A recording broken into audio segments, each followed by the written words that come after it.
ఎన్నికలు కాగానే ఆంధ్రప్రదేశ్లో ఎమ్మెల్సీపై వేటు పడింది. తొలి వేటు వేశారు. ఎమ్మెల్సీ జంగా కృష్ణమూర్తిపై అనర్హత వేటు పడింది. ఈ విషయాన్ని అనర్హత వేటు వేస్తున్నట్టుగా మండలి చైర్మన్ మోషన్ రాజు ప్రకటించారు. ఎమ్మెల్సీ లేళ్ల అప్పిరెడ్డి ఫిర్యాదుతో వైసీపీ నుంచి ఎమ్మెల్సీగా ఎన్నికైన జంగా కృష్ణమూర్తిపై అనర్హత వేటు వేస్తున్నట్టుగా ప్రకటించారు. గత నెలలో వైసీపీని వీడి టీడీపీలో చేరారు కృష్ణమూర్తి. వైసీపీ అధ్యక్షుడు పార్టీ పైన అనుచిత వ్యాఖ్యలు చేశారు అని లేళ్ల అప్పిరెడ్డి ఫిర్యాదు చేశారు. దీంతో మండలి చైర్మన్ అనర్హత వేటు వేస్తున్నట్టుగా ప్రకటించారు. ఎమ్మెల్సీ జంగా కృష్ణమూర్తి అనర్హతపై మరింత సమాచారం మా ప్రతినిధి రాజేష్ అందిస్తారు. రాజేష్, అనర్హతను ఏ విధంగా చూడాలి? ఏమంటున్నారు అనర్హత వేటుపై?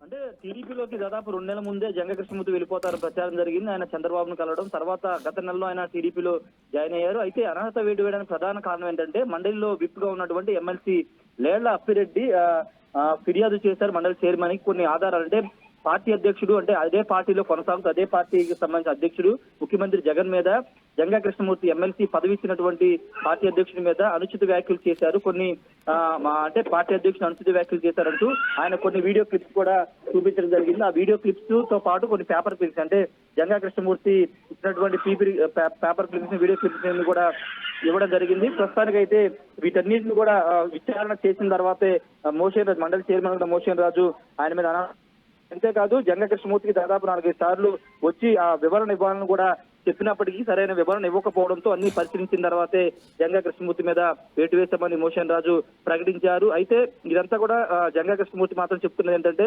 ఇదంతా కావాలని చేస్తున్నారు. పార్టీ మారిన తర్వాత నేను ఆల్రెడీ పార్టీకి రాజీనామా చేశాను, అప్పుడే అనర్హత వేటు వేసుకోవచ్చు కదా అంటూ ఆయన కూడా మాట్లాడుతున్నారు. ఆయన టీడీపీలో చేరిన దగ్గర నుంచి కొంత పల్నాడు జిల్లాకు సంబంధించినటువంటి అంశంలో కొంత ఆయన మీద అక్కడ స్థానిక నేతలు కూడా పెద్ద ఎత్తున విమర్శలు కూడా చేస్తున్నారు. అంటే ఎమ్మెల్సీ పదవి పొంది పార్టీ మారడం ఏంటని కూడా వాళ్ళంతా కూడా ఆరోపణ చేస్తున్న నేపథ్యంలో ఇప్పుడు ఏకంగా అనర్హత వేటు వేయడం పైన జంగా కృష్ణమూర్తి అయితే ఇంకా స్పందించలేదు. మధ్యాహ్నం ఆయన మాట్లాడే అవకాశం అయితే కనబడుతుంది. రోహిత్, ఏదేమైనప్పటికీ పూర్తిగా టీడీపీలో వెళ్లారని కారణం. రెండోది ముఖ్యమంత్రి మీద అనుచిత వ్యాఖ్యలు చేశారు. పార్టీ మారి వేరే పార్టీ కండవా కప్పుకొని ముఖ్యమంత్రి పార్టీ అధ్యక్షుడి మీద ఆరోపణలు చేశారని ఈ చర్యలు అయితే తీసుకున్నారు. రైట్ రాజేష్, ఏపీ ఎన్నికల తరువాత తొలి వేటు పడింది. ఎమ్మెల్సీ జంగా కృష్ణమూర్తిపై అనర్హత వేటు వేశారు. మండలి చైర్మన్ మోషన్ రాజు అనర్హత వేటు వేస్తున్నట్టుగా జంగా కృష్ణమూర్తిపై అనర్హత వేటు వేస్తున్నట్టుగా ప్రకటించారు. ఎమ్మెల్సీ లేళ్ల అప్పిరెడ్డి ఫిర్యాదుతో వైసీపీ నుంచి ఎమ్మెల్సీగా ఎన్నికైన జంగా కృష్ణమూర్తిపై అనర్హత వేటు వేశారు. ఆయన ఎమ్మెల్యే కోటాలో ఎమ్మెల్సీగా ఎన్నికయ్యారు. గతంలో ఎమ్మెల్యేగా కూడా చేశారు గురజాల నుంచి. వైసీపీలో ఇప్పుడు ఎమ్మెల్యే కోటాలో ఎమ్మెల్సీగా ఉన్నారు.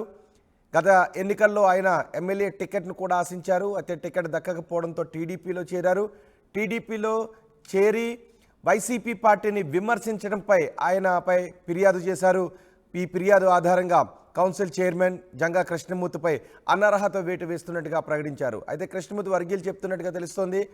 ఎన్నికలకు ముందే నేను రాజీనామా చేసి టీడీపీలో చేరాను, నాపై అనర్హత వేటు వర్తించదని చెప్తున్నట్టుగా తెలుస్తోంది. మరి చూద్దాం అనర్హత వేటుపై మరి కొద్దిసేపట్లో జంగా కృష్ణమూర్తి ఏం మాట్లాడతారు.